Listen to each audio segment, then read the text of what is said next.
Welcome to the SPS Digital Learning Hour, brought to you by the Digital Learning and Assessment Department.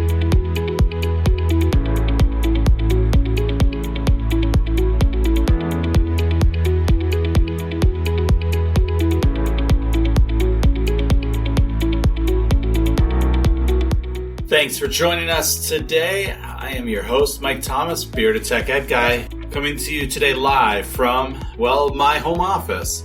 And we're excited to chat with you today. I thought we might be done with podcast interviews for the year since, of course, our school is done for the year. But that is not the case today. I had the opportunity, and for the first time ever, doing an interview over the computer. And so we use Zoom to record, and I'm all super excited to share with you a couple of interviews that I did with a few teachers who are working on the CSforAll Springfield. If you do not know, CSforAll Springfield is a program that we have with elementary schools where we're helping to develop CS lessons that fit into everyday curriculum. And so we're excited that this coming year, we're actually adding on the last two elementary grades, 2 and 5. So we're looking for teachers, and we wanted to share out what some teachers are doing and what they think about it and all of that. So I'm super excited to share that with you today. So first up, our first interview is with Caitlyn Sayers, a 4th grade teacher at Harena.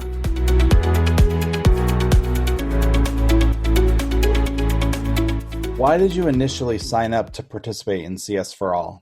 I initially decided to do it because actually another teacher at my school approached me and said she thought it'd be something she'd be really interested in, and they encouraged us to apply in teams. And so after looking into it and seeing that we'd be working on a project that wouldn't only impact my students, but the students in the district, I thought it'd be just a really good opportunity to learn a lot and be able to be a part of a team that's doing something district-wide. Awesome. How has the project impacted your students? My students absolutely love when we do the CS lessons. I have Florence and Emra from UMass coming in to videotape the kids during the lessons, and the kids have really connected with both researchers, and so they've really enjoyed having 2 people from a university come into the school and be able to interact with them. They also really love the technology piece because it's something that I primarily teach math. So it's something that besides just using a laptop for iReady and Unified Classroom and things like that, they don't really do. So having like a microbit or using Scratch as a platform, those are things they're not used to and are really engaged in. Awesome. What were your initial thoughts about CS and teaching CS, and how has that changed during the course of the work? I initially thought that it was something that was taught separately. I thought it was when they go to their computer IT class, that is something that they learn there. And then anything, that we do on the computers might need explicit instruction in terms of using PowerPoint or something like that. But that was kind of the basis knowledge I had. But this has really taught me that the computational thinking skills stretch across all curriculum areas, and we can also incorporate the computer science in the other domains too, which is great. So what would you say to someone thinking about signing up for this project? I would tell them that it's a lot of work, but it's totally worth it because you're able to be a part of something that's never really been done before, at least in this part of the country.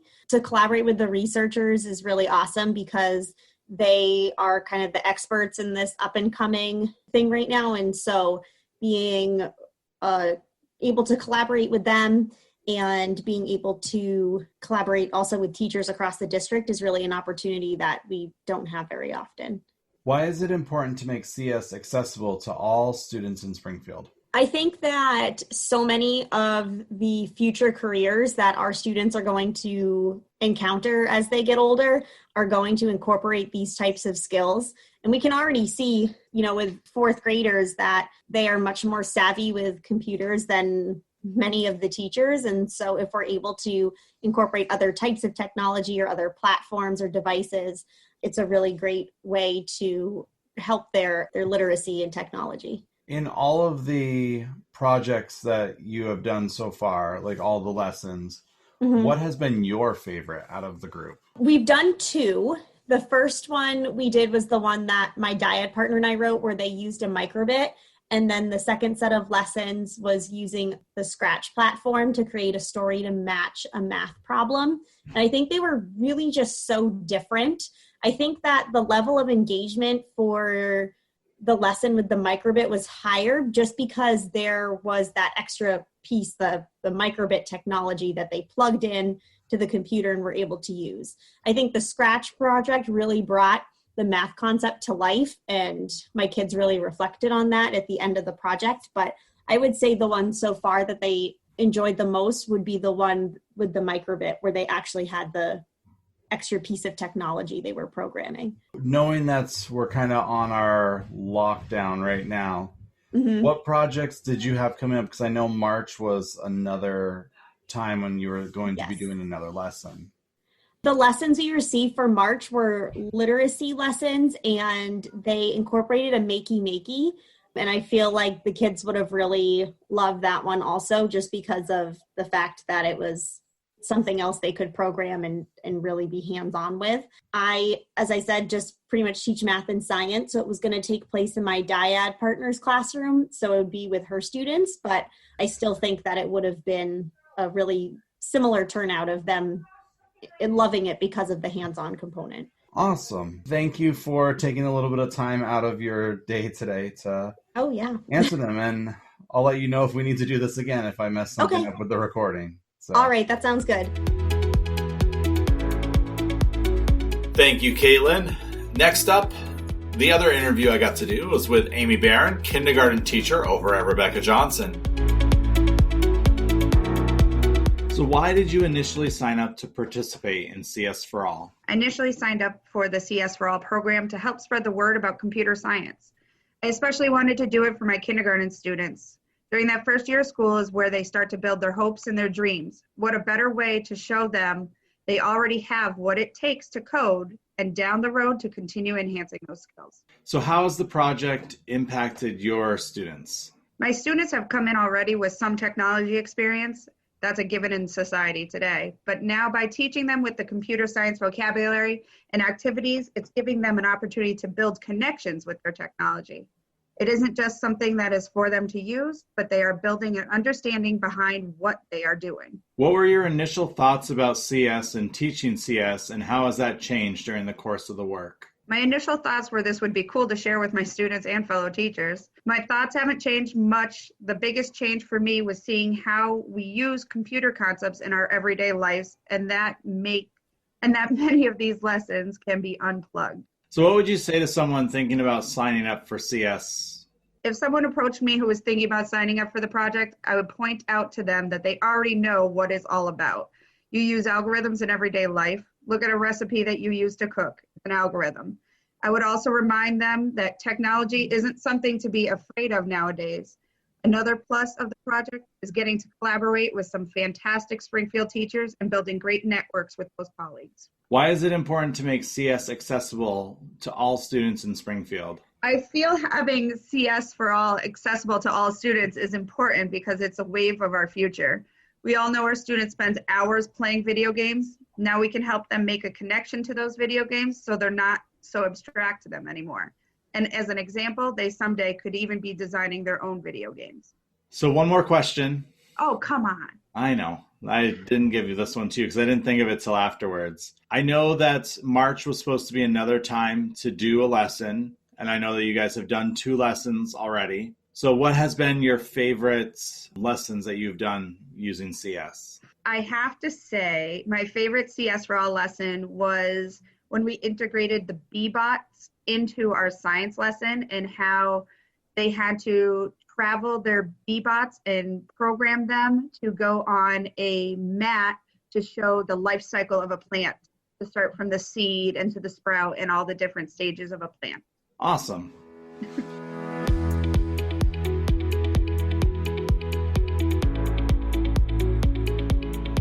I want to thank you both for trying out this experiment with me and recording through the computer and sharing your thoughts on CS education and CS4All Springfield. We are very thankful that during this time we can actually still come together and chat about all the great things that are going on in this district. So I just have a few, as we wrap up today, I just have a couple of announcements. First off is we have a whole nother host of upcoming PDs available for you to sign up for. I believe they went live in TeachPoint today on Friday the 24th. Starting next week, we have trainings on unified classroom, assignments, class pages, communication, and we also have some drop-in sessions for Microsoft Teams. We have some DLA office hours, and we're actually going to do our Recording 101 again. We're going to spend some more time in how to develop recording videos on your own, and also spend some more time with Kahoot, Quizzes, Quizlet, and Flipgrid. So check out TeachPoint. That's where all these trainings are listed. The OneNote workshop, there you have to make sure that you read the description, because there are some requirements for you to attend that one if you choose to do so. Also, because we know that it works now with recording and Zoom and being able to use that to do interviews with, I would love to hear what you guys are doing to help work with your students. Right now, usually I go out to the classroom, we spend some time talking, I record it, and we use that as our interview of the week. And I'd love to continue to do some of those, but to do that, I'm reaching out to you guys to find out what you're doing in the classroom, your virtual classroom, with your students. There are so many great things that are happening. So I highly encourage you to reach out to us, either through the help desk, through the staff help team. You can email me directly, Thomas M.I. You can reach out on all of the social medias. I'd really love to hear what you're doing and be able to share that with others to help encourage them. I think right now, one of the biggest things we need to do is to continue to encourage each other when things are going tough and we're not getting all of our students, and whatever reasons that are happening outside of our control. It's important to continue to lift each other up and to promote all the great things that you're doing, because you guys are amazing teachers and we want to be able to share that. That's part of the SPS Digital Learning Hour's mission, is to share what is going on in our SPS classrooms. And right now, all our classrooms are virtual. So we really love to hear about that.